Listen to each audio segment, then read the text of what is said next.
From the wall to the keep, through cathedrals and catacombs, unto ice and ember, where dragons slumber.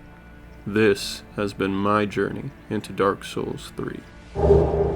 Before we begin, here's a recap. Last time I finished exploring the smoldering lake, found Irithyll, a moment please, and fought Pontiff.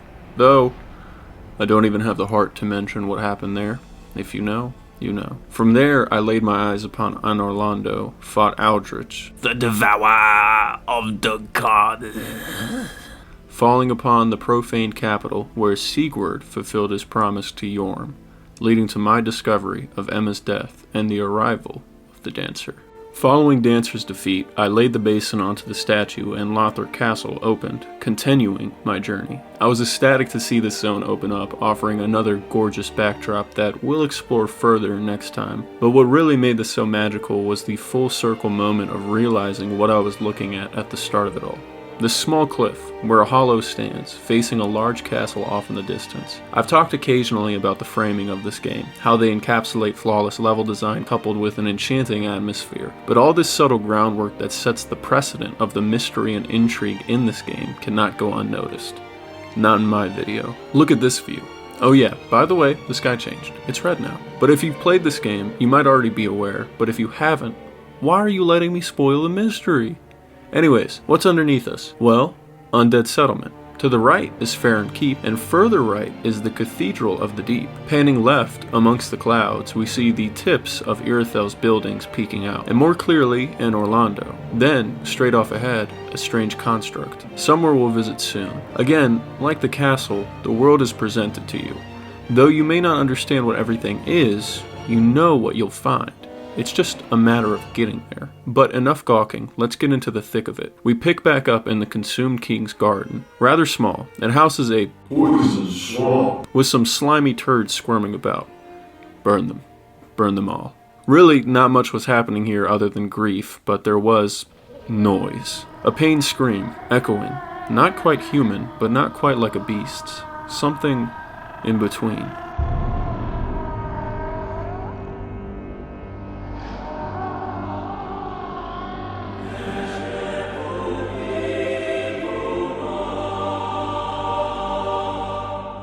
There it sat, a vile, twisted being, not human, resembling a dragon, a disfigured face, flesh pulled across its ghastly visage as if it were wax. Vacant eyes and a deluded mind make for a sight that doesn't escape the mind. The same fear I feel when driving and I look over and see this. Oceiros, the Consumed King. Questions ran through my mind. Who is Ocelot? The Consumed King? The king of this castle? And where the hell are those baby noises coming from? None of those questions matter, honestly, as I made a grave mistake and ate dirt because of it. Coming back, I didn't make the same mistake, and after getting Oceiros to half health, he did this.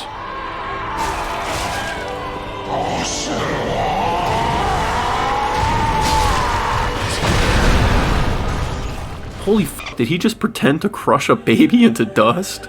This phase was relatively easy, reminding me a lot of Vort, and I made short work of this boss on my second try. But I gotta ask again, did he just pretend to crush a baby? After this fight, I was so enamored in who this character was and what the lore was surrounding the boss fight. I did a deep dive and found that in the alpha version of Dark Souls 3, Oceiros was in fact holding a goddamn baby. They even had dying baby sound effects that I guess I won't replay in this video, so I'll just link the stuff I found in the description. But despite how deplorable, grotesque, and shocking this boss is, he is so interesting.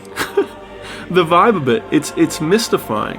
The music alluring as if embodying a tragedy. I envision a betrayal when I hear it. Maybe to Ocelot, maybe to his kingdom, or maybe to his own humanity. Followed by rage, a fervor fueled by madness. Though not the most compelling mechanics or arena, this fight was special. One that'll stick in my mind for years. One I think is integral to this game in its own weird way. Also, you get the Moonlight Greatsword from this fight, which is pretty epic. Anyways, I wasn't done exploring this area as killing Oceiros opens up this hallway where I came across some dead fellas. Expecting a gank, I repeatedly hit this corpse, just to make triple sure there's no jump scare. And after turning a corner, I was attacked by a lizard guy, which reminded me heavily of these dudes from Volcano Manor. Coming into this next room, I was greeted by an area that looked rather ceremonious. I looted this corpse to get an emote, Path of the Dragon, which reminded me of something. But shove that into the back of your mind for now, as this room clearly has a greater purpose. I figured the framing of this posed some sort of secret, so naturally I attacked the walls, and it opened to darkness. The untended graves.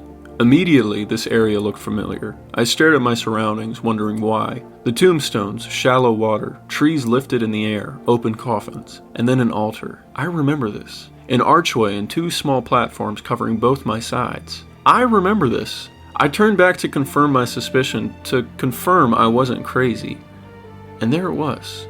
The same tree, the same coffin I arose from when the game first began. This was the Cemetery of Ash. Ironic the coffin was guarded by my least favorite enemies in the game. Upon rewatching my footage, I also began to question, why was there a dead corpse in my grave? If this weren't mine, then who is this? Also, what's the significance of the Corvians praying to it, as if it were wishing for it to arise, to resurrect? Obviously, there is no direct answer why they're there, but I suspect we may be in another time. Another place. Moving along, this entire area is a copy of the tutorial section, meaning where I fought that first crystal lizard is here. And I asked myself, what would FromSoft have put there in this case? I wonder. 2 of them. 2. I beat them both and continued on, now fully aware what had to be next. But before I got there, I got stopped by another damn magic butthole, simple enough, though giving me a little bit of trouble. I then cleared the rest of the mobs and fell upon him. Gundyr. His body, illuminated by candlelight, motionless like before, but one key detail I noticed. There was no sword. I paced slowly around the arena, glancing back at him and peering into the darkness. The familiar rise leading to Firelink Shrine stood shrouded by black. I kept questioning where I was. Maybe when I was. Walking behind Gundyr's back, I also noticed there's no growth present. Was he human now? I wandered over to the opposite door, wondering if I could open it and avoid the fight. Well, of course you can't, so fuck it. Let's do this. Shit. The fight started out rather similarly to Udex, until this dude frickin' kicked me in the goddamn chin. What the hell? And then Gundyr shouted and fell into rage, his eyes turning red. Similarly to Horalu, this dude starts getting into your face, pressing you constantly. Kicking, punching, bashing, slashing, stabbing, and charging. And I came away with one feeling. Adrenaline. Gundyr's grunting, the sound of rushing wind following each thrust, and the general weight you witness in every swing. Subtle nuances of really well-crafted animations that aid in giving this fight a layer of that gladiatorial essence. Every fight is to the death, of course, that's always implied, but something about this fight makes you wish the world didn't have to be this way. I love to rematch and spar with this boss, as wicked and difficult as he may have been for others. It's just that when the fight is great, I could really care less about winning or losing. And in all, this was an amazing fight. I thought Udex was a great boss already, and remained one of my favorites throughout the entire first half, but to have Champion Gundyr evolve on that whole experience by adding in combos and a certain dynamism to the fight which gave it the energy I crave, it was just so satisfying. And in this video I've already mentioned that exact sentiment with that full circle moment, and this was just another. After besting Gundyr in 2 tries once again, I started towards the shrine. Greeted by Black Knights, I ventured through the outskirts and didn't honestly find much. I was also a bit disappointed that the tower here didn't open up. It would have been cool if those 20,000 souls I spent ended up being tied to this place as well, but oh well. Searching around the place though, I found one NPC, the Shrine Maiden. Now clearly at this point we should understand that we're back in time. Gundyr was obviously younger, in better health, and the maiden here doesn't recognize us. How far back? I have no clue. But this can't be the future, and it wouldn't make much sense as being the present, like in a pocket dimension or some crap. But forget the ticky-tack story beats. They're kind of confusing if you don't look into the lore yourself. The maiden here sells cool armor. That's what really matters. That's what's important.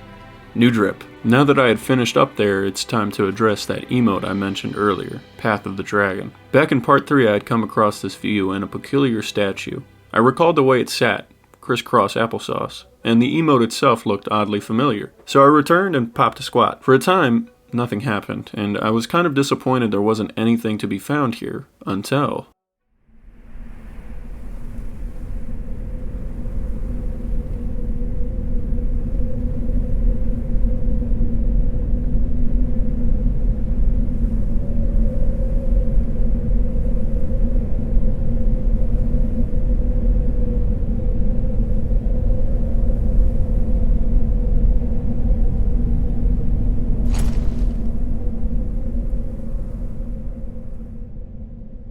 Blue skies? Wait, blue skies? A sharp contrast from the overall color and tone of the other zones. Whereas the overall world of Lothric is bruised and battered by time, the untended graves being lost in time, Archdragon Peak seemingly exists outside of it, its own plane, and though I fell in love with how grim and dreary the game has been, this was a welcome sight. Though I'd already been steeled to run through this entire game and find all its secrets, I was so eager to run right into the zone, and I did just that. Upon entering, I was greeted by a bell and a line of statues. This looked like a boss arena. Give Miyazaki a rectangle and you get boss arenas. Oh Jeebus, it's a dragon.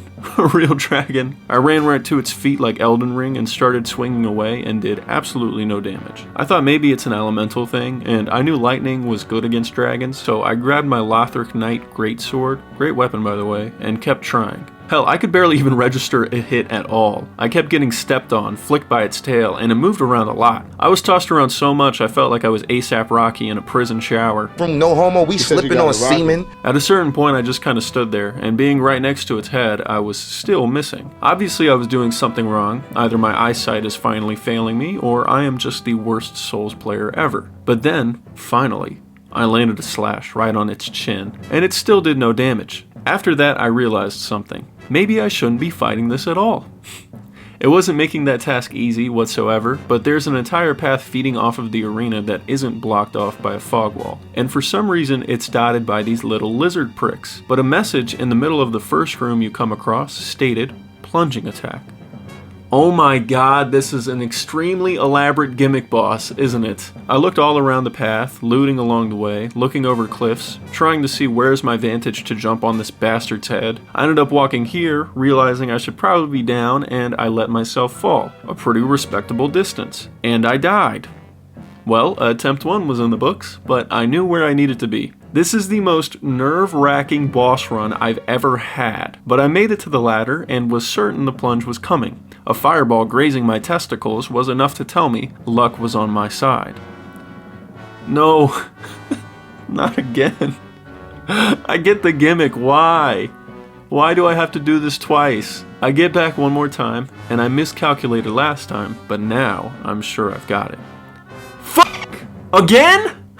Oh my god. Oh my god. Dog. 7 fucking tries. They don't count. They do not count. The absolute and utter rage I felt for this fight. It's not even a fight. It's not. I can certifiably say this was the worst boss in the game so far. At least the recording was funny to rewatch, but the emotions and memories just came rushing back in. What a hellish experience trying to accomplish a single plunge attack of all things. And now that the overgrown lizard is dead, we can explore the rest of this fortress in the air. Thank God. Upon entering the new room, an NPC attacked me, or so I thought. I made quick work, heard a casting sound, and was peering around the corner to see if I could spot the mage. I hate magic. I looked to my side and to my surprise, saw the same NPC reviving. I flattened him once again. Found ya. I got around to exploring, and after crossing a corner, a rock lizard started headbutting me like that turtle that hates black shoes, and it almost pushed me off a ledge. It's gonna be one of those levels, isn't it? I hate heights. Called it, didn't I? I took my revenge and then saw a shadow. Not again. Listen, if there hasn't been enough evidence, this little slice of heaven is hell. So we're gonna slide forward to the point where I came across this guy, a knight clad in rock, with a, well, it was much too big to be called a club. Massive, thick, heavy, and far too rough.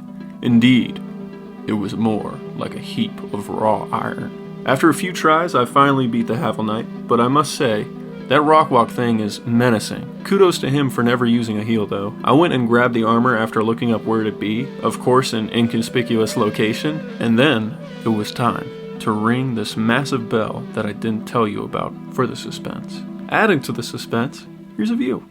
Look at the big dragon. Now to ring it. The lever pulls, and a dial turns, and the bell begins to chime. As a storm forms, clouds gather and swirl, a dark field churning at my feet, and there upon the skies flew a 4-winged beast with a white-haired figure on its back. The music introduced with a crash, followed by a quickened rhythm lined by a plucking harpsichord. A call not from any man, but the crashing noise of nature and this land fighting back. Drums pounding and descending arpeggios. the descent of something greater, a force of calamity, a resolution to the conflict that bites at this forgotten castle. In a weird way, it also reminded me a lot of Yoko Shimomura's work on Kingdom Hearts 2. And in the fight, crashing thunder, roaring screeches, beating wings, flame, lightning, working in unison.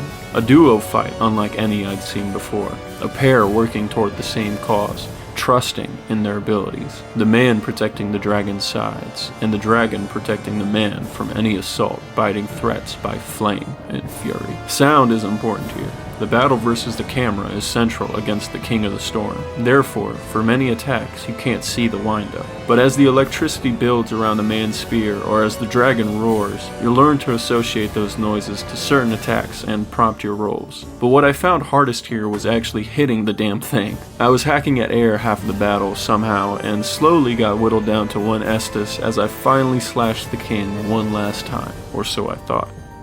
A cutscene. The dragon, defeated, but the man alive. Aware of what must be done, the man pays one last tribute to his past companion before plunging his spear into it and becoming empowered. Staring you down with blackened eyes. Phase 2, and now enters the Nameless King. A tonal shift in the music appears, slower, more powerful. The thumping of the drum deepens, a choir begins to hum, and the harpsichord, far more reserved, plays a somber melody. The final stand of a king with his home and his life to defend. Death gripped me quickly, but none could stop me because I can respawn. The second try, I understood the dragon a bit better. I waited for its breath attack, stood right next to its head, and hacked away. Using only 1 Estus in the first phase, I was primed to cream this chunk. I was quickly caught by a slash early in the fight, and trying to figure out openings were pretty rough since he can slice, slide, and glide all around the arena. He caught me a few times, at one point getting me within an inch of death, but somehow I managed to get away in the nick of time. Then after a few more hits, he just stood still and started charging. I had no idea what was going down, but of course I created distance and recouped. Turns out it was a goddamn lightning bolt. This caught me in another ground and pound, and then he rose into the air. No time for a heal, so I had to stay in it. And this ended up leading to the opening I was looking for. 4 free hits and a win. This fight, though not better than Pontiff Sullivan, is most definitely my second favorite. I'd hope my super descriptive evaluation of the music and atmosphere in this battle was enough to convey that, but the sheer fun of dipping underneath and backing away from the onslaught of slashes and thrusts added together made this such an engaging fight that I won't soon live down. But with that, the end of this episode approaches. The gray curtain draws back, and with it, the path ahead is clear. Check back next time as we prepare to storm Lothric Castle. Hey, thanks for watching. Things are really ramping up. I added a major game to my library that I couldn't help but start playing side by side with Bully. I'm not telling you what it is just yet. Since production started, I've taken a break from it and might be preparing a series start for it soon. Still no extreme headway onto the bigger project, but it's all here. I'm pointing at my head. Well, and in a Word doc. But there's that. I've also been contemplating some other avenues. It's really hard because I want this series to have its sense of finality. So juggling side projects comes out kind of loose and turbulent because I'll like start working on it and then I'll look back at this series and I'm like, I really wanted to just, get all the episodes out. So there's, so you have the beginning and the end. Anyways, I usually tell you guys what's coming next week, but honestly, I have no idea. It's between a new thing and a potential Bully video. I also really still want to be working on that goddamn side project. I really also want to write up part 5 so I can feel comfortable moving into the rest of Dark Souls 3. But yeah, that's all I've got right now. I appreciate you stopping by, and I hope to see you around again next time. Bye-bye.